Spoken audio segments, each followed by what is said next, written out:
Sekarang kamu bisa memunculkan pop-up Windows dengan mengklik tombol Home dan kamu bisa melakukan multitasking sambil menonton video analisa pagi tanpa berlangganan YouTube Premium. Hai semuanya, gimana kabar kalian? Semoga selalu dalam keadaan baik. Jadi welcome back again di The Graystone Channel, dan ini adalah segmen analisa pagi, segmen di mana kita akan mengulas untuk update news dan juga pergerakan dari market, khususnya market dari Bitcoin. Hari ini kita berada di tanggal 22 Maret 2025. Teman-teman, posisi kita dalam weekend ya, di hari Sabtu. Dan kita udah dapat beberapa rilis data yang penting untuk perdagangan di minggu kemarin. Salah satunya ada data Fed Balance Sheet Amerika Serikat yang mana hasilnya tren mengalami penurunan. Berarti jumlah uang beredar semakin lama semakin turun. Kemarin juga kita dapat data terkait dengan CPI, Core CPI dari Jepang. Ya, secara data kemarin inflasi Jepang mengalami penurunan kembali, which is ini informasi yang ya baik, teman-teman. Kemudian dari data yang lain dari Uni Eropa ada data current account dan juga European Union Leader Summit. Terus juga ada FOMC William yang speech di Amerika Serikat ya. Dan beberapa data tersebut sepertinya lumayan mempengaruhi dari kondisi pasar. Kalau kita sedikit lihat kondisi dari US dollar pelan-pelan sudah mulai mengalami penurunan saat ini ya, secara time frame monthly udah jelas mengalami fase penurunan. Kemarin juga beberapa aset kelas mengalami koreksi seperti emas, lalu ada Bitcoin juga mengalami koreksi tipis. Meskipun tidak terlalu signifikan, namun Bitcoin dominance mengalami kenaikan. Impact-nya adalah lebih besar seller menyasar altcoin ya teman-teman. Itu beberapa rilis data yang kita temukan untuk perdagangan kemarin, dan situasinya saat ini inflasi masih cukup tinggi. The Fed mematok suku bunga cukup ketat ya, tidak terlalu banyak perubahan. Bahkan dilihat dari statementnya kemarin, economic projection menunjukkan bahwa The Fed akan sangat-sangat berhati-hati dalam memangkas suku bunga. Belum lagi kebijakan dari Donald Trump yang cenderung melemahkan karena perang tarif pajak import yang diberlakukan, dan ini men-trigger negara lain juga mengikuti hal yang sama. Ya bisa dibilang kondisi market sekarang lagi sulit liquidity seperti itu. Tapi kita tetap optimis sih melihat ke depannya ya tentang regulasi kripto yang semakin baik digarap oleh SEC, oleh pemerintahan Trump saat ini, yang tentunya impact-nya ini bukan jangka pendek, tapi impact-nya ini bakalan berlangsung beberapa tahun ke depannya, seperti itu. Seperti di berita ini ya, dari SEC Governance itu mengatakan bahwa Crypto Task Force Roundtable jadi sudah mulai masuk ke dalam pembicaraan diskusi terkait dengan seperti apa regulasi tentang aset kripto ke depannya, bagaimana kripto diklasifikasikan, dan ya seperti apa nanti hukum-hukumnya yang berlaku di Amerika Serikat gitu. Ini mungkin akan berlangsung dalam beberapa hari ke depan, teman-teman. Masih dibahas ya oleh regulator. Nah, sebelum kita lanjut masuk ke pembahasan, aku mau informasikan dulu, Get.io akan mengadakan launch pool untuk token baru bernama Siren. Teman-teman bisa melakukan staking GT token kalian dan mendapatkan reward berupa token Siren. Ya, tinggal di stick aja GT token kalian, berpeluang mendapatkan APR sampai dengan 10,26%. Jadi buat teman-teman yang tertarik, bisa langsung masuk ke Get.io, pilih menu launch, kemudian pilih launch pool di sini. Jadi buat yang belum daftar ya daftar dulu, KYC dulu teman-teman. Ya, linknya ada di kolom deskripsi video ini. Nah teman-teman, kita akan lihat ya gimana kondisi dari Bitcoin Spot ETF. Terus mengalami inflow setelah 4 hari berturut-turut ya ada inflow masuk terkait dengan Bitcoin Spot ETF. Ini membuka semacam harapan sih untuk market Bitcoin mengalami fase kenaikan kemudian. Kalau kita lihat dari data Ethereum Spot, saat ini Ethereum masih belum terlalu menarik untuk banyak investor ya. Tekanan jual masih tetap berlanjut. Nah, ini berita terbaru datang dari Cina, teman-teman. Cina sudah mulai melihat apa yang dilakukan oleh Amerika Serikat belakangan ini. Di pemerintahan Trump mencoba untuk memperlambat aksi dedolarisasi dari banyak negara. Saat ini kan banyak negara yang sudah tergabung dalam alians BRICS ya teman-teman. Mereka pengen untuk menjadikan mata uang negara masing-masing ini sebagai alat transaksi perdagangan di antar negara. Dan ini akan menimbulkan ketidaktergantungan negara-negara tersebut terhadap dolar. Donald Trump nggak mau, makanya dia bersikap sangat agresif, menaikkan tarif pajak sambil mengancam kalau negara-negara lain berani keluar dan melakukan dedolarisasi, maka Amerika Serikat akan memberikan ya serangan seperti itu. Serangannya bukan lewat rudal tapi lewat tarif pajak dan kebijakan-kebijakan ekspor import yang akan menghambat perdagangan di banyak negara gitu. Nah, baru-baru ini Amerika Serikat memberikan dukungannya terhadap pengembangan mata uang kripto dan aset kripto. Jadi Cina udah memantau nih gerak-gerik Amerika Serikat. Apalagi ada narasi terkait dengan Bitcoin strategik nasional dan juga Crypto Strategic Reserve. Itu membuat Cina mulai ketar-ketir dan sepertinya terkait dengan regulasi ini akan cenderung lebih menarik untuk kita melihat seperti apa Cina akan bersikap. Apalagi negara-negara lain juga sudah terus FOMO melakukan akumulasi pada Bitcoin dan aset kripto yang lain. Ini akan membuat Cina ke-trigger teman-teman. Harapannya ke depannya adalah narasi terkait dengan unban Bitcoin di China. Itu akan menjadi narasi yang sangat-sangat positif untuk market Bitcoin ke depannya. Gitu. Sementara ini sih mereka coba untuk memperhatikan ya gimana Amerika Serikat itu berfokus pada regulasi terkait dengan Bitcoin dan juga stablecoin. Stablecoin yang termasuk itu adalah USDC, USDT dan lain sebagainya. Sementara Cina itu melalui renminbi berfokus pada pengembangan CBDC ya yang akan menjadi mata uang yang bersifat digital untuk perkembangan Cina ke depannya gitu. Jadi ya ini akan menjadi hal yang menarik sih terkait dengan regulasi yang akan disahkan ke depannya di China. Berita yang terbaru datang dari BNB Chain, di mana baru aja melakukan Pascal hard fork ya, yang mana ini sudah selesai dan akan membuat setiap transaksi di bloknya menjadi lebih cepat, teman-teman. Menjadi lebih cepat sekitar 0,75 second ya kecepatan transaksinya. Ini akan semakin bagus sih untuk developer dan juga siapa yang memakai layanan dari BNB Chain. Kemudian Binance juga mengumumkan akan mendelisting Aergo, AST, Burger, Combo, Lina pada tanggal 28 Maret. Belum lagi mereka melakukan voting untuk beberapa aset kripto yang saat ini cenderung jarang untuk diperdagangkan. Gitu. Jadi Cina memutuskan akan mendelisting kembali beberapa koin.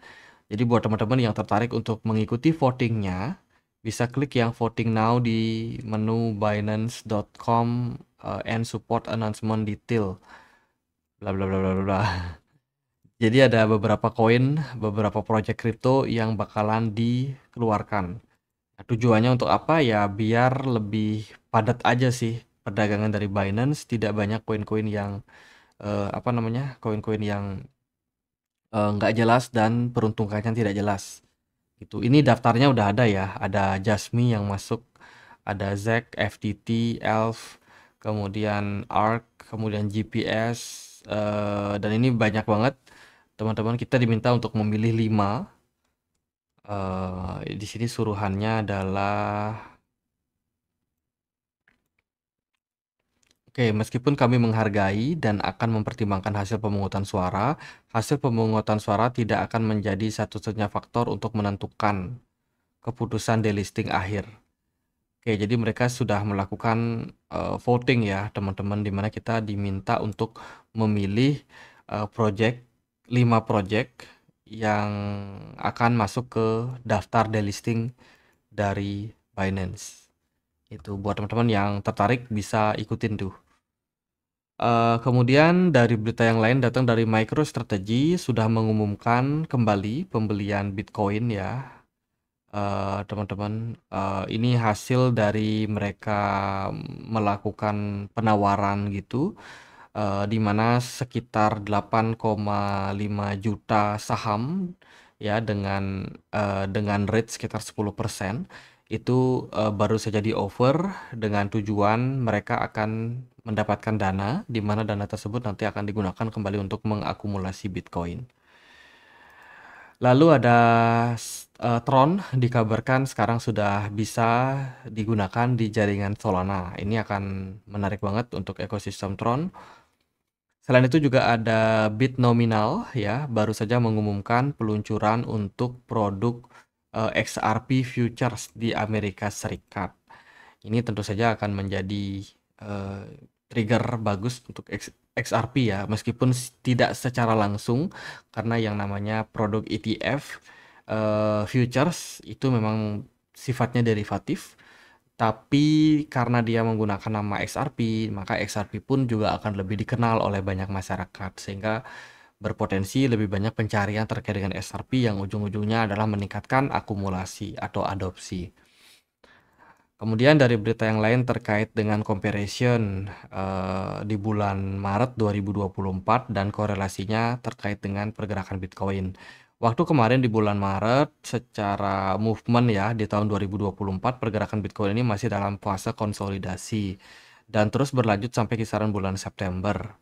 Ya, jadi untuk saat ini sih kalau kita lihat dari korelasinya lumayan tidak sinkron memang teman-teman, karena di bulan Maret 2024 kemarin Bitcoin bergerak stagnan dengan posisi stablecoin supply yang cenderung stagnan juga. Namun fasenya kali ini adalah stablecoin supply terus mengalami peningkatan, tapi harga Bitcoin sudah turun sejak bulan Januari dan sampai sejauh ini sih masih dalam under pressure. Di sini diklaim ini merupakan sebuah indikasi tren bullish. Aku sendiri coba untuk mengkritisi ya apa yang terjadi pada market. Teman-teman, aku coba untuk pantau di mana pada beberapa pergerakan Bitcoin ya itu kita melihat adanya penurunan jumlah persentase koreksi atau penurunan yang terjadi pada Bitcoin dalam beberapa periode bear market. Contohnya nih di fase Oktober 2011 ya, Oktober 2011 sampai dengan beberapa bulan ke depan sampai November, pergerakan Bitcoin itu turun sampai 95% dan berlangsung selama 135 hari saja. Kalau kita lihat dari fase koreksi berikutnya yaitu di kisaran Januari 2024 sampai dengan Januari 2025, Bitcoin membutuhkan waktu sekitar 457 hari untuk koreksi dan mencapai penurunan sampai 86% dari titik tertingginya. Kemudian di periode ini ya, di kisaran tanggal berapa nih? 18 September 2028, sorry, 18 September 2018 itu Bitcoin juga mengalami fase koreksi dan membutuhkan waktu 365 hari teman-teman sampai Bitcoin turun 85%. Dan yang bear market kemarin nih di tahun 2021 Bitcoin membutuhkan 456 hari dan mencapai penurunan sekitar 76%. Nah, kalau kita melihat dari riwayat penurunan Bitcoin, sebenarnya ada penurunan persentase ya. Dan seperti sebelumnya di 2014 itu terjadi penurunan sekitar 86%, kemudian masuk ke 2018 turunnya sampai 85%, terus di tahun 2021-2022 penurunan hanya 76% dan kini kemungkinan kita akan mendapati penurunan yang juga semakin berkurang lah teman-teman secara persentase. Tapi kalau dari periode waktu nampaknya ada di range 365 hari sampai dengan 450 harian. Jadi kisaran setahun sampai setahun lebih untuk fase bear market tersebut gitu. Sementara ini sih saya cukup negatif ya melihat kondisi monthly time frame pada pergerakan Bitcoin yang mana ada bearish engulfing. Kemudian dilihat juga dari weekly time frame saat ini kita masih dalam under pressure meskipun kita berada di area support krusial, tapi ya masih belum aman lah untuk Bitcoin ibaratnya untuk saat ini gitu. Sementara di time frame daily pergerakan smart money juga belum terlalu banyak yang masuk. Jadi market masih cenderung lesu untuk sementara ini, teman-teman. Nah, jika kita lihat di time frame 4 jam, volume perdagangan Bitcoin overall masih minim ya, masih kecil, smart money-nya pun tidak terlalu banyak aktivitas. Jadi untuk saat ini tren masih menyelimuti, yaitu tren negatif. Itu sih karena movement Bitcoin juga nggak terlalu banyak, mungkin kita akan membutuhkan waktu konsolidasi yang cukup panjang di bulan Maret. Maret, April, Mei itu biasanya agak lesu untuk market. Jadi ya menurut saya sih hal yang wajar ya teman-teman. Semoga aja sih setelah beberapa bulan ke depan marketnya bisa kembali pulih. Karena kalau kita lihat dari pergerakan Bitcoin sejauh ini, Bitcoin ada potensi masuk ke fase penurunan tapi belum terkonfirmasi. Konfirmasinya itu baru akan muncul ketika Bitcoin sampai drop ya signifikan, maybe ke 75.000, ke 78.000, 75.000. Itu merupakan level yang menurut saya cukup penting sebagai tolak ukur apakah Bitcoin ini masih lanjut naik atau turun gitu. Let's say kalau dia sudah jebol area level tersebut, itu udah masuk ke fase penurunan gitu teman-teman. Jadi untuk saat ini sih ya masih oke untuk Bitcoin, kita nantikan aja kemana arah ke depannya. Jadi gitu aja buat update kali ini, semoga videonya bisa bermanfaat. Teman-teman, happy weekend untuk kita semua. Jangan lupa untuk join di komunitas Telegram kita ya. Linknya ada di kolom deskripsi video ini. Sekian akhir kata saya Andre, makasih.